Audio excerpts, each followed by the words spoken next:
দুনিয়াতে যে 10 তলা বিল্ডিং এর মালিক সে সফল, দুনিয়াতে 1 কোটি টাকার যে মালিক সে সফল, এটা আমাদের ধারণা। ঠিক আছে ভাই, আমরা তো সফলতা বলতে কি বুঝি? গোল্ডেন এ প্লাস পেয়েছে, সফল হয়েছে, 10 কোটি টাকা কামিয়েছে, সফল হয়েছে। বিদেশে যাওয়ার সময় বাঙ্গা ঘর ছিল, বিদেশে যাওয়ার পরে যখন 4 তলা বিল্ডিং বানিয়েছে, সফল হয়েছে। ব্যাংকে টাকা জমা রেখেছে, বাস সফল হয়েছে। এটাই আমাদের ধারণা, ঠিক? এখন একটু বোঝার চেষ্টা করুন তো, সফলতা যদি আপনারই হয়, ভোগ তো আপনারই করবেন। অর্জনটা যদি আপনার হয়, ভোগ তো আপনি না করবেন। আপনি মরার পর আপনার গাড়িটা আপনার ফুতাইনে ব্যবহার করে কা? আপনি মরার পরে কেন আপনার ভাই ভাইদের মধ্যে জায়গা সম্পত্তির ভাগ নিয়ে ঝগড়া শুরু হয়ে যায়? আরো সহজ করে দিই, মনে করেন এখানে কোন একজন ভাই এই জায়গাটা কিনছে, এই জায়গাটা কিনছে, সে মরার পরে তার লাশটা কিন্তু এখানে দাফন করবে না, তার ছেলেরা করবে না। যে আমি বললাম তোর বাপে কিনছে জায়গা, পাগল হইছ নি? একটা কবর যদি এখানে দিয়ে দিই, 10 বছর পরে এখানে কি আর বিল্ডিং বানান যাবো? 10 বছর পরে কি আর দোকান করন যাবো? 10 বছর পরে কি 20 তলা বিল্ডিং বানান যাবো? 10 বছর পরে কি আমি এখানে পুকুর করতে পারলাম? তাহলে দেখেন আপনার জায়গায় আপনাকে কবর দিচ্ছে না, আপনার আর আছে কি? ওরে আল্লাহর বান্দা, সজাগ হও। আমাদের জন্য, প্রত্যেকটি মানুষের জন্য আল্লাহ এবং নবী ছাড়া আর কেউ নাই, কেউ নাই, কেউ নাই, কেউ নাই, কেউ নাই, কেউ নাই। কে আপন কে পর মইরা তো দেখেন একবার। কবরে নিয়ে যাওয়ার মানুষগুলা একটাও দুশমন ছিল না, সবগুলা আপন মানুষটাই নিয়ে যাচ্ছে কবরে। আমি চিৎকার দিয়ে আওয়াজ দিয়ে বললাম, ভাই তোরা তো জানিস আমি কবরে থাকতে পারি না, তোরা তো জানিস আমি অন্ধকারে শুইতে পারি না, তারপরও আমার জন্য কবরটা খুলে দিলি।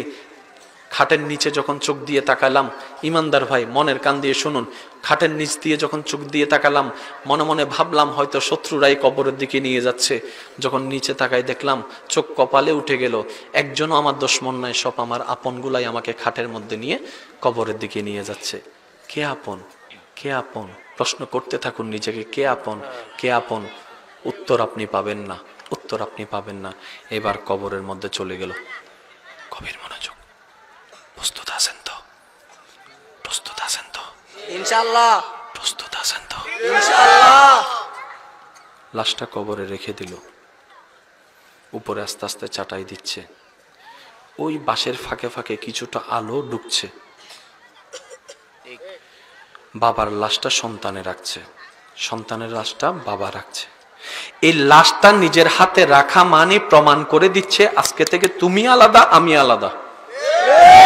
নিজের হাতে রাখা মানে সব কথা মুখে বলতে হয় না। আমি ওকে বললাম যে চলে যাও, এটা একটা কথা। আমি যদি মুখে কিছু না বলি, ধাক্কা দেওয়া মানেও কি? কথা বলে না রে ভাই, আমি তো মুখে কিছু বলি নাই, ধাক্কা না দিছি, এটার মানেও কি? চলে যাওয়া।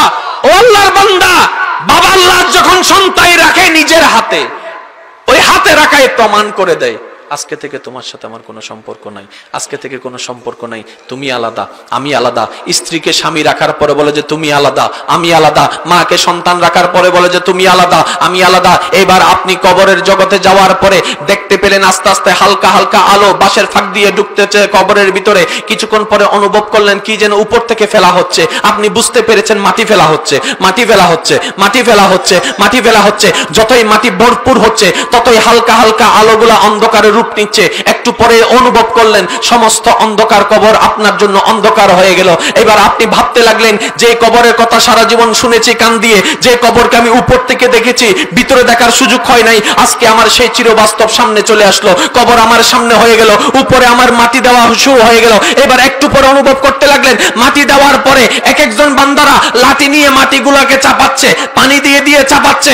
জিজ্ঞেস করলাম ভাই পানি দেস কেন? কয় এমন ভাবে গায়রা দিচ্ছে যেন জিন্দা হলো আর উঠতে না পারোস, জিন্দা হলো যেন আর উঠতে না পারোস, জিন্দা হলো যেন আর উঠতে না পারোস, জিন্দা হলো যেন আর উঠতে না পারোস। যে ব্যক্তি দুনিয়াতে থাকা অবস্থায় সবার জন্য ভেবেছে, সবার জন্য চিন্তা করেছে, সে এবার কবরের মধ্যে ভাবতে লাগলো হাই হাই আমার তো কেউ নাই, আমার তো কেউ নাই, আমার তো কেউ নাই, আমার তো কেউ নাই, আমার তো কেউ নাই, আমি তো একা হয়ে গেলাম, আমি তো একা হয়ে গেলাম। আমার বাবা নাই, আমার সন্তান নাই, আমার স্ত্রী নাই, আমার পুত্র নাই, আমার স্বামী নাই, আমার বন্ধু নাই, আমার বন্ধু নাই, সবাই আমাকে একা করে দিল, আমি তো একা হয়ে গেলাম। হঠাৎ মন উত্তর দিয়ে বলে ওরে বান্দা এখনো তুই একা হস নাই, সবাই তোর সম্পর্ক ছেড়ে দিল, এখনো দুইটা সম্পর্ক